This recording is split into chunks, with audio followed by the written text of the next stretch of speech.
뜬금없이 정자를 찾아가는 영상을 초반에 넣은 이유는 구글 AI가 혹시 바보짓을 할지 몰라서입니다. 몇 달 전에 제가 올린 영상 중에 신생아 목욕을 시키는 영상이 있는데 그 영상을 구글 AI가 아동학대 영상 혹은 위험 영상으로 분류하여 댓글을 볼 수도 쓸 수도 없게 차단을 하여 놓았습니다. 물론 댓글 차단 전에 어떤 분이 위험을 지적하는 댓글을 달기는 했지만 내용을 제대로 보면 그렇게 위험한 영상은 아니었습니다. 제가 유튜브 영상 업로드를 한동안 중단하게 된 동기가 유튜브에 대한 그런 실망 때문이었습니다. 그 영상이야 그렇다 치고 앞으로도 산부인과 의사인 제가 하는 말이나 영상 중에는 유방이나 외음부 혹은 이번 영상처럼 그저 단어만 보고 선정적 영상 혹은 단어라고 잘못 생각할 수 있는 것들도 있습니다. 그래서 AI가 잘못 판단하고 댓글을 차단할 수도 있겠다 생각하여 숲속에 있는 정자를 다루는 영상을 앞에 올린 것입니다. 물론 재미를 가미하고자 하는 이유도 있습니다. 자, 그럼 이제 본격적으로 하고 싶은 이야기를 하겠습니다. 정자는 우리 몸에서 가장 작은 세포 중 하나입니다. 영어로는 스포마토조아라고 하는데 스펌은 그리스어로 씨를 뜻하고 조아는 생명을 뜻합니다. 그러니까 생명을 가진 씨앗이라는 뜻입니다. 물론 난자없이 혼자 생명으로 발달하지는 못하죠. 정자의 크기는 0.05mm로 매우 작아서 눈으로도 확인이 가능한 난자와 달리 현미경으로만 볼 수 있습니다. 정자는 핵을 가진 머리, 연료 탱크에 해당하는 중간 부분, 난자를 향해 헤엄치는 동력기관인 꼬리의 세 부분으로 되어 있습니다. 머리 부분은 거의 DNA로만 채워져 있습니다. 인간 남성에서 정자 형성에는 약 11주가 걸립니다.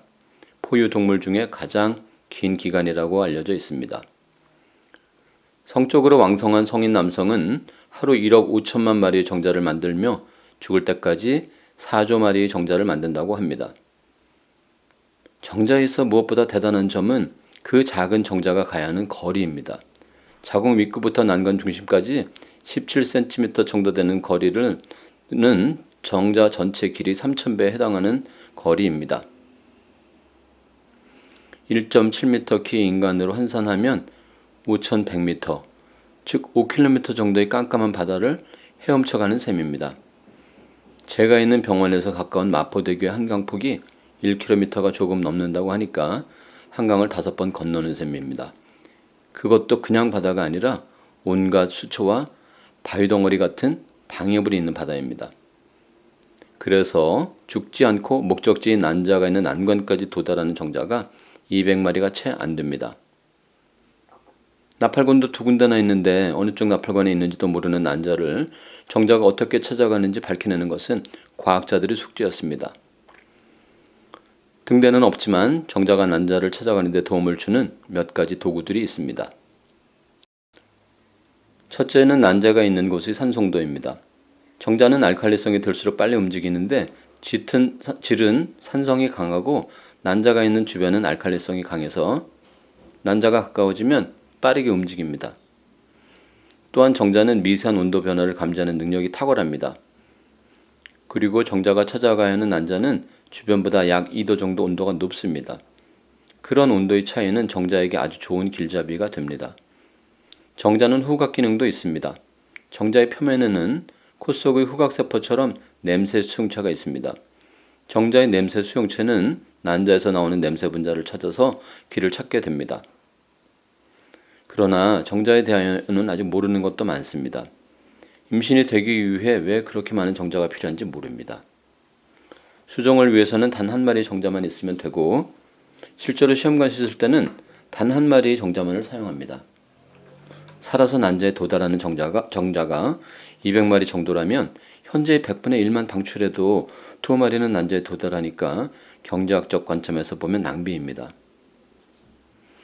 그럼에도 보통 인간 남성에서는 한 번에 수억 마리의 정자가 나옵니다.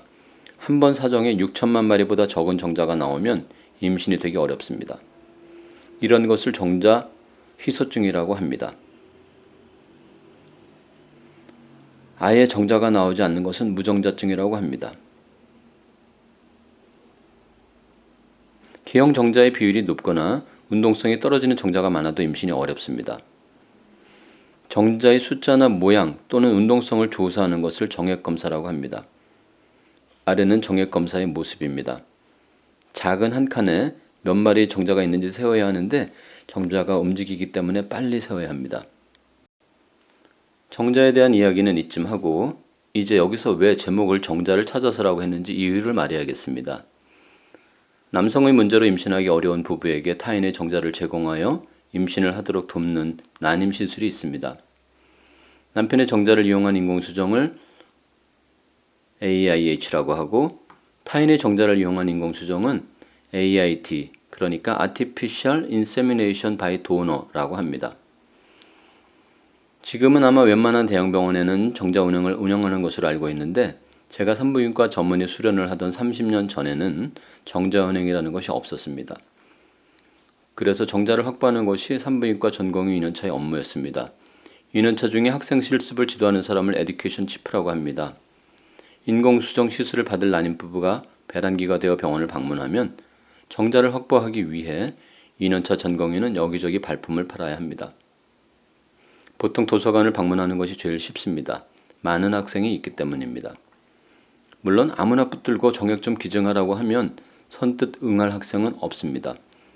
그래서 산부인과 실습을 돌고 있어 안면이 있는 4학년 학생이 있나 매일 눈으로 검색을 해서 부탁을 합니다. 아무래도 실습과 교육을 통해서 인간관계가 형성되어 있는 학생이 설득하기 쉬우니까요. 정액 기증을 한 학생에게는 적은 액수기는 하지만 수고료도 줍니다. 헌혈하면 빵이나 영화관표를 주는 것과 같은 이치입니다. 우리나라를 포함해서 대부분 나라는 장기나 또는 피처럼 인체에서 나온 생물학적 제재를 돈을 받고 매매하지 못하도록 하고 있습니다.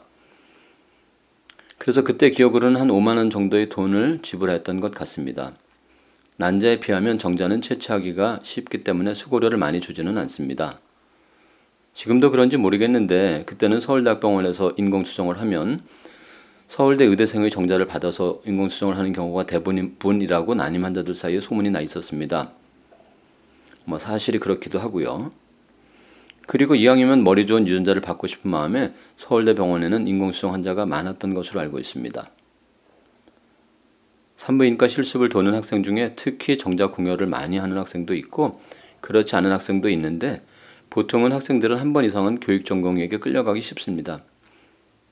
제가 학생일 때는 어땠냐고요? 안타깝지만 저는 한 번도 정자 공여는 하지 않았습니다. 당시 서울대 병원을 이용한 난임 부부들에게는 기여한 바가 없어서 죄송하지만 저는 머리도 체력도 뛰어나지 않으니 오히려 잘한 일이 아닐까 싶습니다. 말썽꾸러기는 지금 있는 제 아이들 3명으로 충분하니까요.